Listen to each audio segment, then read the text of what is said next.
Next problem, the domain of the function fx is equal to 1 by 4 minus x square plus log x cube minus x base 10. So entire function యొక్క domain మనం కనుక్కోవాలి. So ఈ ఫంక్షన్స్లో రెండు functions involve అయి ఉన్నాయి. So first one 1 by 4 minus x square ఇదొక function. అట్లానే సెకండ్ వన్ వచ్చేసి log x cube minus x base 10.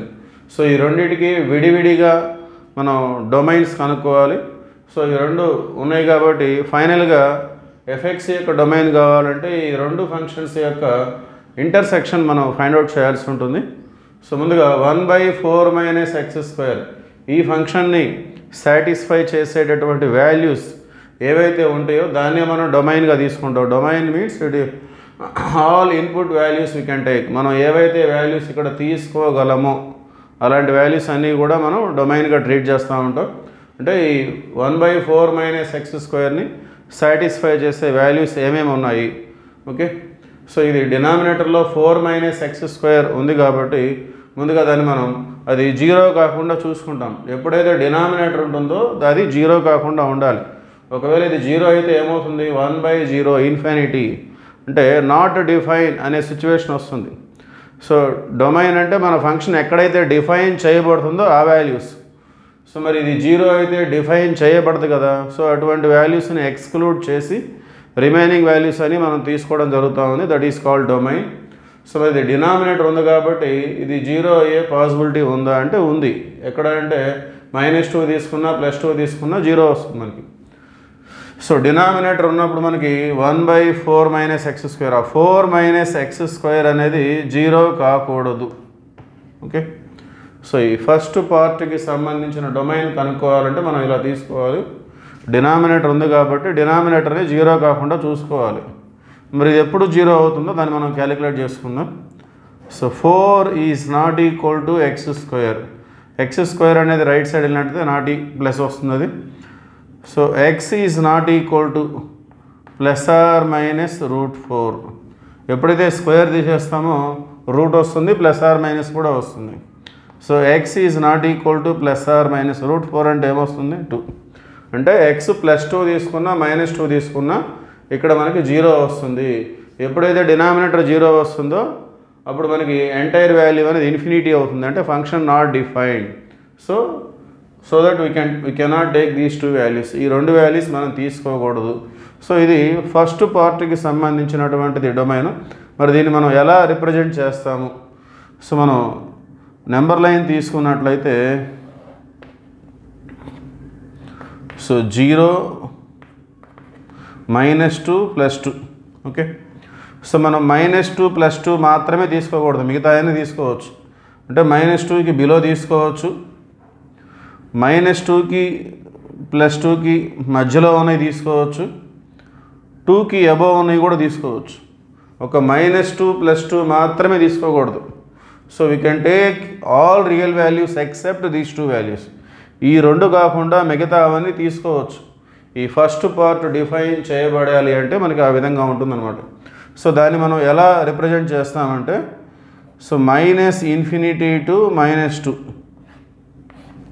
So -2కి బిలో తీసుకోవచ్చు అంటే ఈ విధంగా ఉంటుంది, -∞ to -2. -2 నుండి 2 వరకు తీసుకోవచ్చు, యూనియన్ -2 to 2. అలానే యూనియన్ 2 కంటే ఎక్కువ కూడా తీసుకోవచ్చు. So 2 to ∞.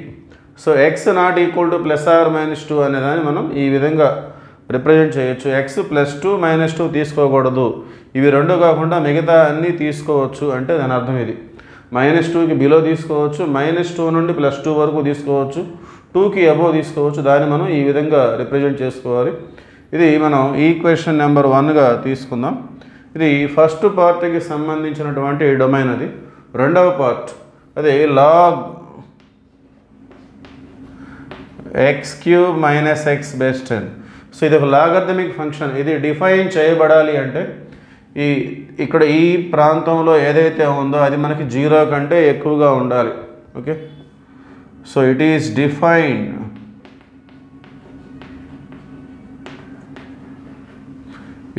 Defined for x³ - x greater than 0. Okay. So 0 కంటే ఎక్కువగా ఉంటే మాత్రమే డిఫైన్ చేయబడుతుంది.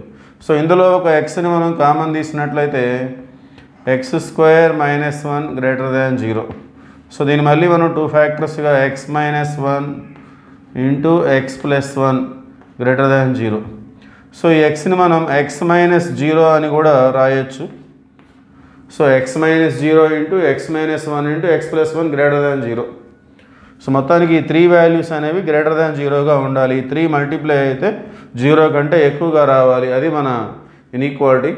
సో వీటి యొక్క 0 వాల్యూస్ మనం చూసినట్లయితే అంటే ఈ -0 రైట్ సైడ్ వస్తే +0, -1 రైట్ సైడ్ వస్తే +1, +1 రైట్ సైడ్ వస్తే -1.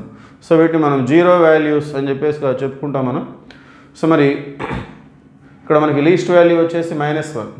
సో ఈ ఇన్ఈక్వాలిటీ ఏ వాల్యూస్కి సాటిస్ఫై అవుతుందో మనం చెక్ చేసుకోవాలి. సో దాన్నే మనం డొమైన్గా తీసుకుంటాం. x అనేది <=-1, -1కి బిలో ఉంటే ఏమవుతుంది?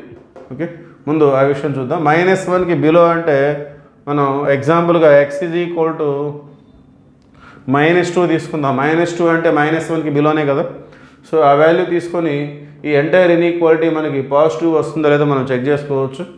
సో x అంటే -2, సో ఇది -2, ఫస్ట్ బ్రాకెట్ -2, -2 -1 అంటే -3, -2 + 1 అంటే -1. సో ఇది ఎంతన్నా రానివ్వండి, మనకి minus into minus plus, plus into minus minus, entire value అనేది నెగిటివ్గా వస్తుంది. నెగిటివ్గా వస్తుందంటే అర్థం ఏంటంటే <0, అంటే x <-1 తీసుకుంటే మనకి <0 వచ్చింది. కాబట్టి ఇది మనం డొమైన్గా ట్రీట్ చేయకూడదు. ఓకే, అంటే x అనేది <-1 కాదు. సో మరి నెక్స్ట్ -1 నుండి 0 వరకు తీసుకుందాం మనం. x lies between -1 and 0. -1కి 0కి మధ్యలో ఉంటే ఈ ఇన్ఈక్వాలిటీ అనేది సాటిస్ఫై అవుతుందా? ఓకే, సో దాన్ని మనం మరి -1కి 0కి మధ్యలో అంటే x నేను -1/2 తీసుకుంటున్నాను నేను. సో -1/2 అనేది it lies between -1 and 0. So ఇక్కడ x కదా ఇది. సో x అంటే ఏమొస్తుంది మనకి? -1/2 అనే వస్తుంది. x -1 అంటే -1/2 -1 అంటే టోటల్గా -3/2 వస్తుంది. -1/2 + 1 అంటే +1/2 వస్తుంది. So minus into minus plus, so ఇది మొత్తంగా ప్లస్ అయిపోయింది. సో ప్లస్ నెంబర్ అంటే అర్థం ఏంటి? <0, అంటే ఈ ఇంటర్వల్ని మనం తీసుకోవచ్చు -1 to 0. సో x అనేది -1కి 0కి మధ్యలో ఉన్నప్పుడు మనకి పాజిటివ్ వచ్చింది. సో ఆ ఇంటర్వల్ మనం తీసుకోదగినటువంటిది. అట్లనే 0కి 1కి మధ్యలో, 0కి 1కి, సో 0 < x <1. సో ఈ కేసు మనం చూద్దాం. సో 0 < x <1 అంటే x మనం +1/2 తీసుకుందాం. +1/2 తీసుకుంటే ఏమేమి వస్తాయి మనకి? సో ఇక్కడ x అంటే 1/2, x - 1 అంటే 1/2 - 1 అంటే -1/2, 1/2 - 1 అంటే -1/2, x + 1 అంటే 1/2 + 1 అంటే ఏమొస్తుంది? 3/2. సో ఇక్కడ ఒక్క మైనస్ ఉంది. మరి ఒక్క మైనస్ అంటే ఎంటైర్ వాల్యూ నెగిటివ్ కదా, అంటే <0 వచ్చింది. అంటే x అనేది 0కి 1కి మధ్యలో ఉంటే మనకి నెగిటివ్ వస్తుంది, <0. సో ఈ కేసు మనకి పాసిబుల్ కాదు. సో ఆ కేసుని వదిలేయటమే. సో మనం 0కి 1కి మధ్యలో చూసాం. నెక్స్ట్ 1 కంటే ఎక్కువగా ఉంటే ఎలా ఉంటుంది? x అనేది <1. ఓకే, సో <1 అంటే మనం ఏమైనా తీసుకోవచ్చు. నేను సింపుల్గా ఉండడానికి x = 2 తీసుకుంటున్నాను. సో x = 2 తీసుకుంటే 2, ఇక్కడ 2 - 1 అంటే 1, 2 × 2 - 1 1, 2 + 1 అంటే 3. సో 2 3 6. ఓవరాల్గా ఇది plus value. So plus value అంటే <0. సో <0 అంటే మనకు పాసిబుల్ అయినట్టు ఉంటుంది. మనకు కావాల్సింది <0నే. సో ఈ కేసు కూడా మనకి పాసిబుల్ అయింది. x <1 అయినప్పుడు మనకు పాజిటివ్ వాల్యూ వస్తుంది. ఈ <1 మనం ఎలా రాస్తాం? మనం x belongs to 1 కంటే ఎక్కువగా అంటే 1 to ∞ అని చెప్పేసి రిప్రజెంట్ చేస్తాం. సో ఇక్కడ ఈ ఇంటర్వల్ -1 to 0 అంటే x belongs to open interval -1, 0. So ఇదొక ఇంటర్వల్ ఇదొక ఇంటర్వల్. ఓకే, సో ఇది రెండవ భాగానికి సంబంధించినటువంటి పాసిబుల్ ఇంటర్వల్స్. సో మనం ఓవరాల్గా మన ఎఫ్ఎక్స్ అనే ఫంక్షన్కి డొమైన్ కావాలంటే ఈ మొత్తానికి సంబంధించిన ఇంటర్సెక్షన్ రీజియన్ మనం తీసుకుంటాం. So let us see that continuation.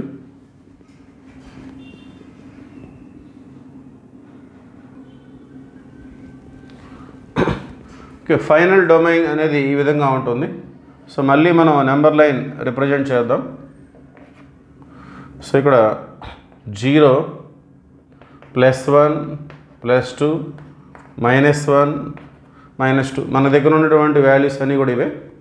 So మన ఇక్కడ ఎలా ఉంది, -2కి బిలో, -2కి బిలో అంటే ఈ విధంగా రిప్రజెంట్ చేస్తాం. అట్లానే -2 నుండి 2 వరకు, -2 నుండి 2 వరకు అంటే ఈ విధంగా రిప్రజెంట్ చేస్తాం. అట్లానే 2కి అబోవ్, సో 2కి అబోవ్ అంటే ఈ విధంగా. సో ఇవన్నీ కూడా ఈ విధంగా స్లాంట్గా నేను రీజియన్ని షేడ్ చేస్తున్నాను.